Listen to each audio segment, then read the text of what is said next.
Há uns meses atrás eu comecei a ler esse livro do Otran Dourado, Os Sinos da Agonia, mas eu rapidamente interrompi e isso até apareceu em um dos vídeos que eu gravei sobre os livros que eu estava lendo no mês, sobre as coisas que eu tinha começado a ler, isso lá em fevereiro ou março, se não me engano. E só agora eu terminei de ler Os Sinos da Agonia do Otran. E nesse vídeo de hoje eu vou trazer justamente as minhas impressões de leituras sobre essa obra aqui da literatura brasileira, que foi muito complicada, que me acompanhou aí com muita dificuldade, mas que agora está resolvida, que foi encaminhada. Só que para fazer essa apresentação desse livro, eu decidi dividir ela em duas partes diferentes. Primeiro eu vou falar sobre os dois primeiros capítulos e depois sobre os dois últimos, os dois segundos. O mais certo seria eu falar sobre os três primeiros capítulos e depois ter um vídeo mais longo, talvez, para falar do último. Mas eu ainda não acho melhor fazer a divisão mais simétrica, vamos dizer assim, e falar dos dois primeiros e depois dos dois últimos. Para quem não sabe, esse livro do Otran Dourado, ele está dividido nesses 4 capítulos que eu falei, que são A Farsa, Filha do Sol da Luz, O Destino do Passado e A Roda do Tempo. E nesse vídeo de hoje a gente vai falar sobre esses dois primeiros, A Farsa e Filha do Sol e da Luz. Mas antes de entrar propriamente no livro e nesses capítulos que eu vou discutir aqui, eu queria falar um pouquinho sobre esse livro do Otran Dourado. Eu vou pular uma apresentação geral desse autor, basta dizer que ele é um autor mineiro e é um autor de uma geração de escritores de Minas Gerais que é extremamente melancólica, reconhecida por ser muito melancólica e discutir o passado mineiro e o passado colonial mineiro, sobretudo, numa perspectiva muito negativa, trazendo elementos bem trágicos assim, para tentar pensar essa realidade, a história do Estado mineiro e, consequentemente, a história do próprio país, porque também é uma história colonial. Enfim, o Otran Dourado é um escritor dessa geração e isso vai aparecer com muita força nesse livro aqui. A primeira impressão que eu tinha construído quando eu comecei a ler é de que seria mais um livro sobre, talvez, a Inconfidência Mineira. Só que a Inconfidência ela não aparece nesse livro de uma forma direta, pelo menos. Quando eu digo que ela não aparece de uma forma direta, significa que não é um livro sobre a Inconfidência ou sobre personagens e acontecimentos envolvendo a Inconfidência. Na verdade, se eu tivesse que resumir Os Sinos da Agonia para vocês, eu diria que é basicamente uma história de amor. É um romance romântico. Mas, como faz parte aí de um ciclo de história, da historiografia colonial, é uma história que se passa no século XVIII de Minas Gerais, é com certeza uma história muito trágica e que traz muita violência, traz muitos gatilhos, inclusive, para a leitura. É preciso fazer uma leitura sensível, uma apresentação, vamos dizer assim, antes de ir para essa obra. É bom que, se você tem interesse por ela, você dê uma pesquisada antes, dê uma lida no material anterior, antes de ir propriamente para o texto do Otran, porque tem muitas marcas de linguagem, muitos problemas aí em termos raciais, com termos de gênero. Mas enfim, então, para entrar nessa obra é bom ter esse, vamos dizer assim, essa antecipação. Saber que você vai estar diante de um material literário, de um texto literário que traz essas questões e traz de uma forma muito agressiva, inclusive. Mas, como eu dizia, essa é uma história de amor. E é uma história de amor que vai ser uma adaptação de uma grande tragédia grega, uma tragédia tradicional grega, que é o mito de Hipólito e Fedra. Mito ou história, essas coisas se confundem nesse período e nessa literatura. Mas, enfim, é uma adaptação, uma releitura, deslocando para o Brasil colonial, desse mito tradicional grego, que está sendo lido principalmente via as tragédias clássicas, mas também a versão de Fedra de Racine. Racine, que foi um escritor francês, que ali no século XVIII, se não me engano, se não estou enganado, reescreve a tragédia de Hipólito e Fedra, contextualizando, redimensionando isso para o contexto ali do Renascimento francês e da literatura da Belle Époque, enfim. Mas o Otran Dourado ele vai estar numa onda de literatura de fazer várias adaptações. E ele vai fazer adaptações justamente dessas tragédias mais clássicas do mundo grego. Então, Ópera dos Mortos, o próprio Sinos da Agonia e outros vão ser textos nos quais ele faz esse redimensionamento, traz essas histórias do passado, essas histórias tradicionais, para tentar pensar a própria realidade brasileira com personagens brasileiros. E uma vez que Os Sinos da Agonia é uma releitura dessa história de Hipólito, a gente vai ter essa mesma trama básica inicial. E qual que é a trama de Hipólito, para quem não conhece? Basicamente, a madrasta de Hipólito se apaixona por ele e tenta ali, faz investidas amorosas com esse filho, afilhado de alguma forma, e ele a recusa. E nesse processo de a recusar, ela arranja uma forma de condená-lo. Ela denuncia para o marido e fala com o marido que o Hipólito quem estava cantando ela, enfim. E no fim das contas todo mundo morre, porque nas tragédias costuma ser assim, tudo vai mal. Nesse caso vai acontecer a mesma coisa, né? Essa história vai ser repetida nessa mesma medida. Nós temos um ciclo de personagens principal que gira em torno ali de 3 figuras principais, 2 delas representam o Hipólito e uma delas representa a Fedra. Fedra seria Malvina, que é uma das protagonistas, e o Hipólito é dividido em 2 personagens, que são o Januário e o Gaspar. Esses são os 2 personagens que recebem aí a aura de Hipólito e estão repetindo a sua narrativa. Só que como a gente vai falar só dos 2 primeiros capítulos, a gente vai dar atenção principal ou atenção maior para os 2 personagens, Januário e Malvina. Porque o que o Outro Dourado faz nesse livro é uma espécie de falsa terceira pessoa. Como assim falsa terceira pessoa? Significa que aqui a gente tem um narrador que observa as coisas de fora. É um narrador distanciado que fala, então Malvina foi até a sala. Esse seria o narrador em terceira pessoa. Mas a falsa terceira pessoa aparece na medida em que esse narrador não é totalmente consciente. Ele tem acesso ao pensamento só do personagem que está em foco.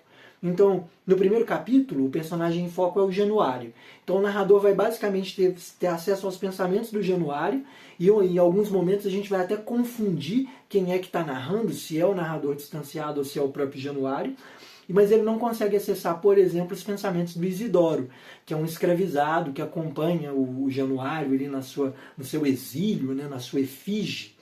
Enfim, então é uma falsa terceira pessoa. E a mesma coisa vai acontecer quando a gente passa para o capítulo 2, da Filha do Sol, da Luz, que o narrador passa a acompanhar agora a perspectiva da Malvina e se confundir com ela, nessa mesma medida. Então o narrador deixa de saber o que está passando na cabeça do Januário, por exemplo, e começa a perceber as coisas só do ponto de vista e a partir da cabeça, né, da mentalidade, da psique da própria Malvina. Mas vamos entrar e começar a falar agora desses 2 capítulos que eu queria mostrar para vocês. O primeiro deles, né, a farsa, que é esse aqui. Eu acho essa edição bem bonita, parênteses, né? Acho essa edição, apesar de bem velha e destruída aqui, eu acho ela muito bonita e bonitinha e tal. Eu estava fazendo marcações e acabei desistindo, porque a cola começou a estragar o livro, e aí eu simplesmente parei. Estou até com medo de tirar esses post-its que sobraram aqui. Enfim, fecha parênteses. Mas a gente começa a falar desse capítulo que é a farsa, e ele é muito curioso, porque ele coloca a gente já no meio da confusão. E esse é o ponto de dificuldade na hora de entrar e começar a ler os Sinos da Agonia. A gente entra nessa história já assim, meio que as coisas já aconteceram. O que a gente acompanha nesse primeiro capítulo é o retorno de Januário à cidade natal, à cidade de Vila Rica, que é onde a Malvina e o Gaspar, onde a vida e a narrativa acontecem. Ele está voltando para essa cidade depois de ter sido morto em efígie. Né? A morte em efígie, para quem não sabe, é quando você é condenado à morte e você basicamente se torna um morto-vivo. Quem te encontrar no caminho pode te matar, e que está perdoado os crimes, e inclusive é desejado que você morra. Você é um homem morto, você está condenado. Todo mundo que cruzar o seu caminho pode te atacar e tem passe livre para isso. E o Januário é justamente um homem morto em efígie. E por que ele está morto em efígie?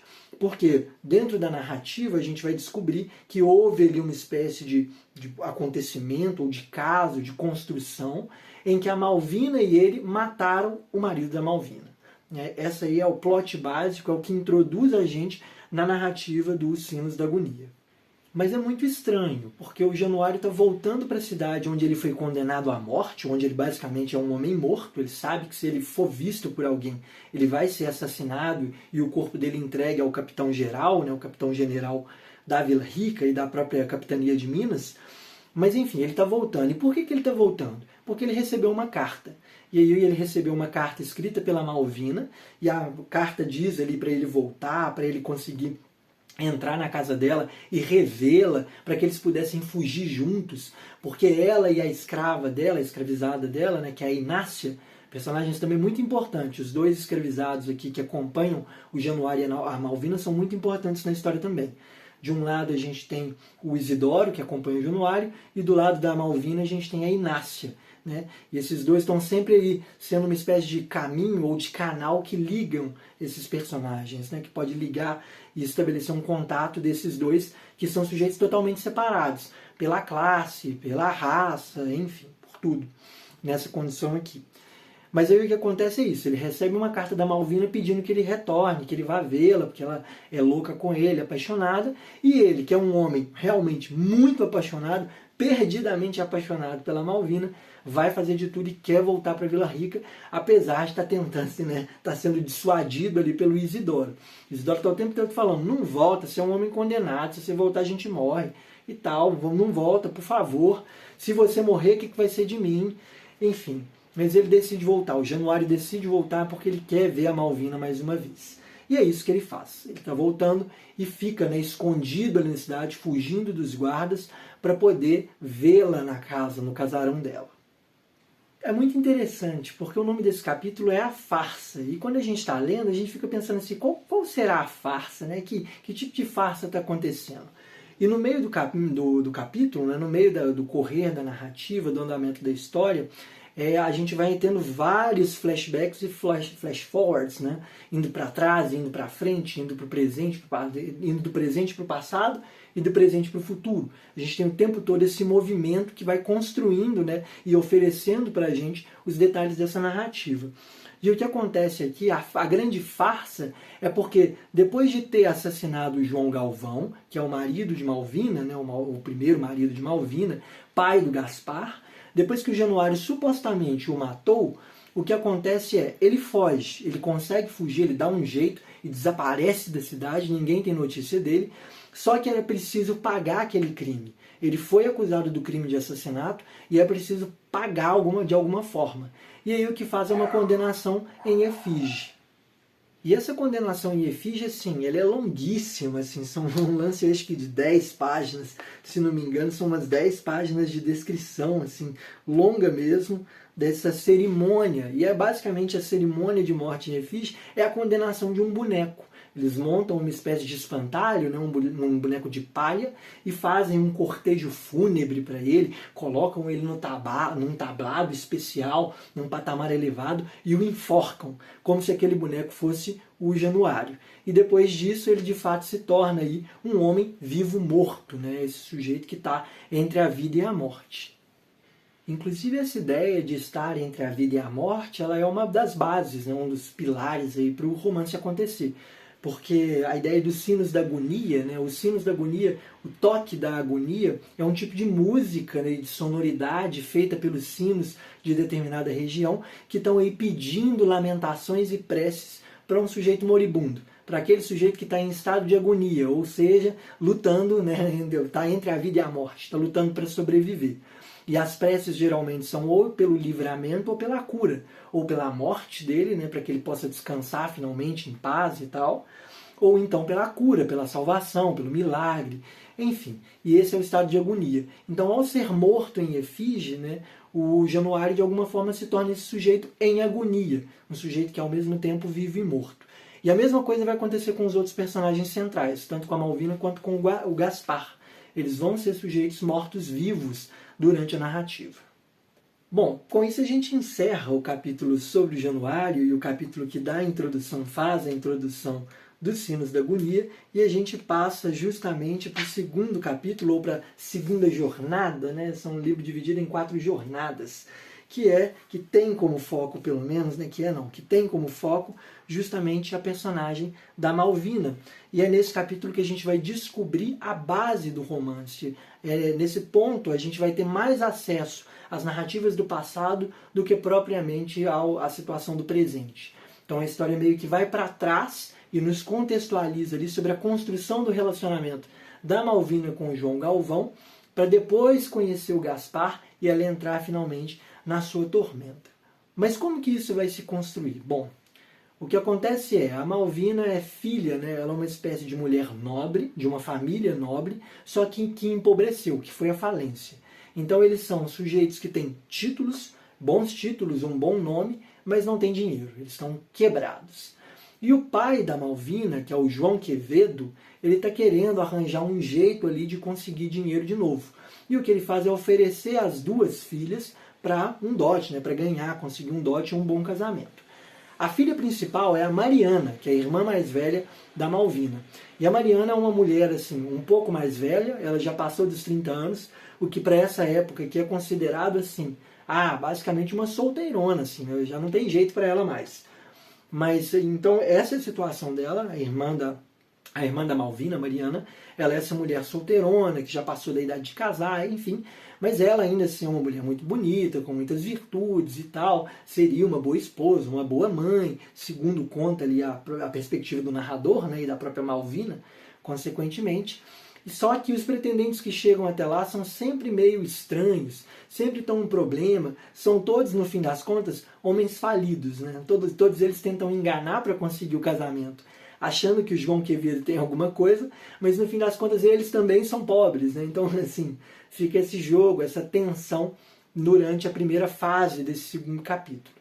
E o que acontece, o que a gente descobre, é que a Malvina, na verdade, estava ali sempre à espreita, esperando o pretendente rico. Ela não participava, ela deixava as coisas acontecerem com a Mariana ali, mas ela é descrita aqui como uma personagem extremamente ardilosa, muito inteligente e que faz as coisas acontecerem. Ela simplesmente realiza os seus desejos, faz o que quer, né? E nesse ponto ela estava esperando chegar um sujeito montado no dinheiro para ela poder agir, né? Para ela poder roubar, vamos dizer assim, a esposa, né? O pretendente da irmã, que é muito tenso.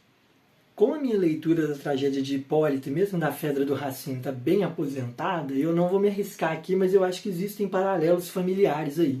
Acho que a trama da Malvina com a irmã também encontra correspondente na própria história lá da Fedra, da família da Fedra, com Teseu. Mas enfim, como eu disse, a minha leitura está bem aposentada, está bem distante, então eu prefiro não me arriscar. Mas eu sei que esses paralelos existem. Inclusive, um dos personagens da família, que é o Donguinho, né?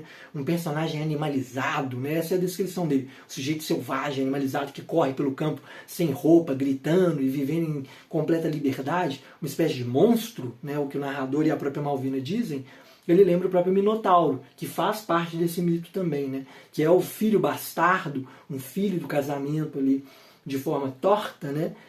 O Donguinho não é filho do João Quevedo, é filho só da esposa, né? Enfim, esse tipo de relação também se constrói no mito clássico. Então, o Donguinho seria um correspondente ao Minotauro, que é o filho de Minos, enfim.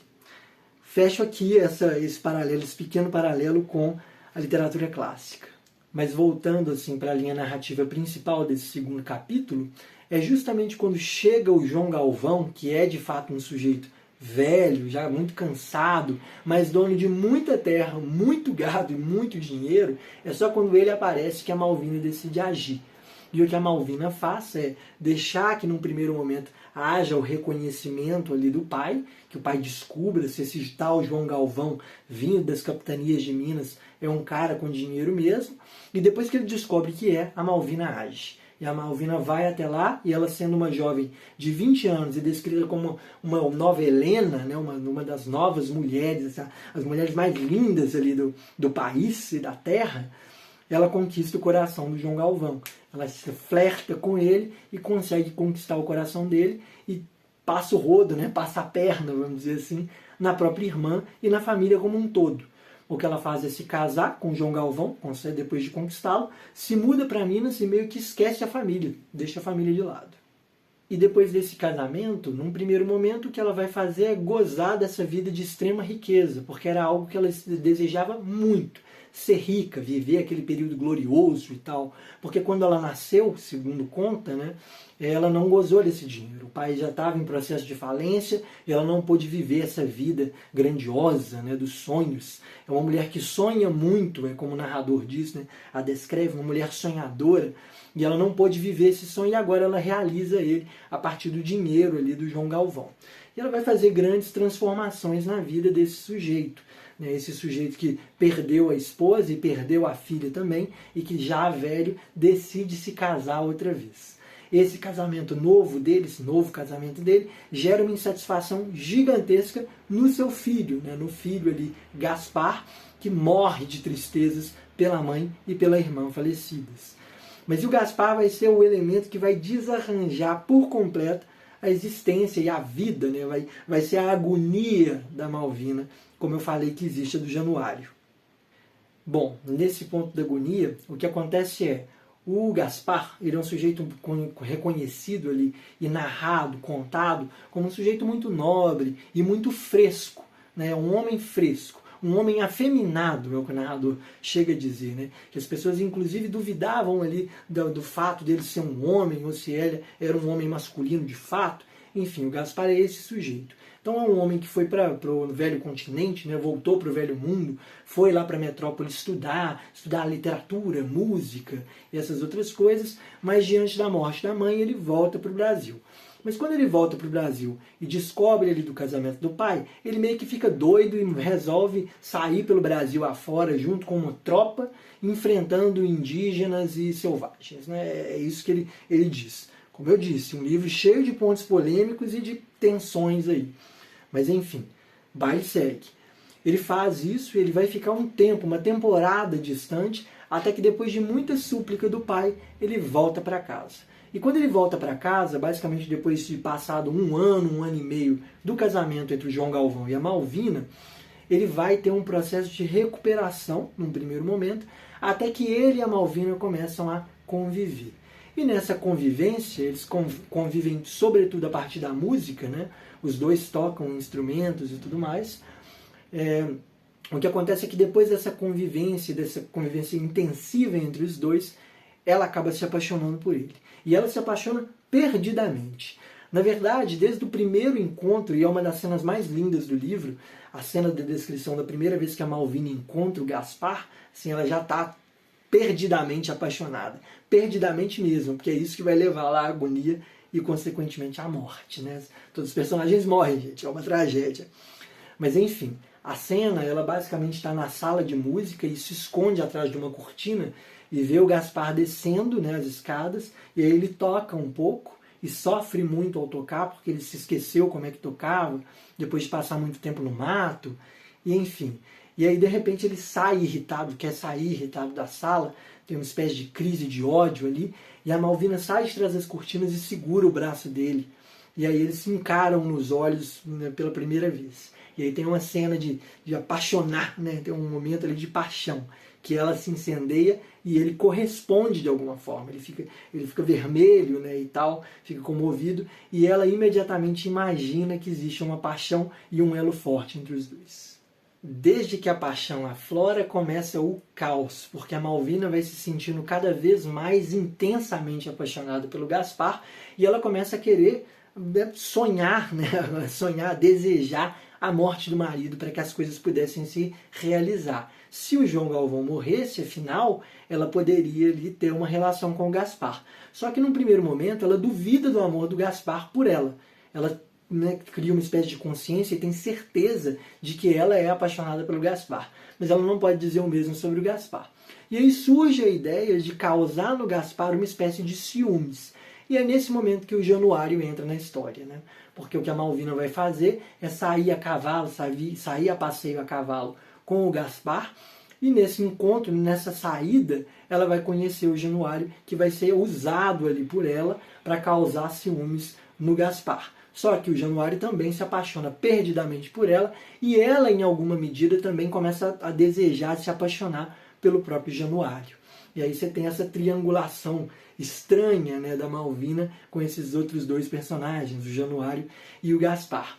E mais adiante, no capítulo 3, a gente descobre que o Gaspar, de fato, tinha se apaixonado.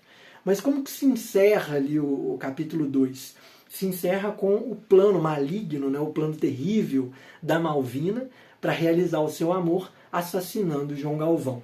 Ela vai usar o Januário, né? Como eu disse, o Januário matou o João Galvão, ela vai usá-lo como um peão para entrar no quarto e esfaquear o marido. E é o que acontece, e assim encerra o capítulo 2, e a gente entra no capítulo 3 já com o velório.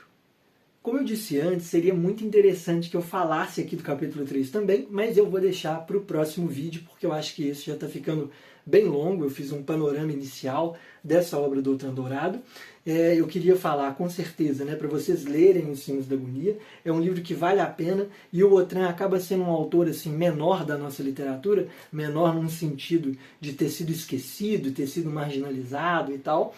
Eu peguei o Outran Dourado e Os Sinos da Agonia para ler por causa da questão da efígie, né? Porque uma professora em uma disciplina lá da Faculdade de Letras comentou sobre morte em efígie e usou o exemplo do Januário. Eu fiquei, nossa, que coisa bacana, que incrível e tal, e peguei esse livro para ler. E, enfim, não tem nada a ver, a efígie é só um detalhe minúsculo dentro dessa narrativa. Mas enfim, né, eu estou me apaixonando aqui por essa narrativa, por essa história. Estou achando Os Sinos da Agonia assim, um grande clássico, uma obra clássica da literatura brasileira de fato. Considerada, né, o magnum opus, né, a maior obra do Outran Dourado, não à toa, porque realmente é uma releitura de peso e muito boa. Então fica aqui como indicação para vocês. Com isso eu vou encerrando esse vídeo, agradeço por você ter assistido e espere em breve a continuação, a parte 2.